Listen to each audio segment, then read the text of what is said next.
बिहारमध्ये 3 हप्ते न करता एकच हप्ता 10,000 रुपयाचा प्रत्येक महिलेच्या खात्यात गेला.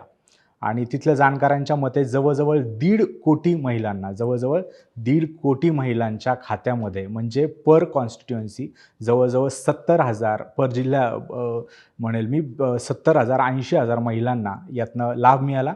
प्रत्येक महिलेला 10,000 रुपये मिळाले. आता महिलांना पैसे तर मिळाले, पण त्यांना घराच्या बाहेर कसं काढायचं यासाठी निवडणूक आयोगाने जीविका दीदी योजना स्थापन केली आणि जीविका दीदींना टार्गेट दिलं होतं की टोटल बिहारच्या महिलांच्या 80% महिलांकडनं मतदान करून घ्यायचं.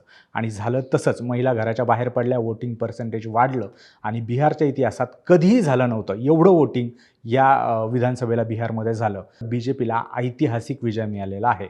पण BJP आणि नितीश कुमार इथंच थांबले नाही, त्यांच्या स्ट्रॅटेजीज इथंच थांबल्या नाही, ते अजून एक पाऊल पुढे गेले.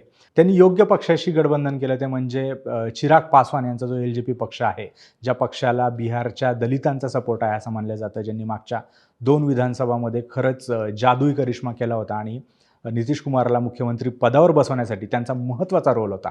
त्या LJPने यावेळेसुद्धा नाराज नाही केलं. जवळजवळ 25 ते 30 सीट्स ते जिंकतील चिराग पासवानची पार्टी असं सुद्धा दर्शवण्यात येत आहे.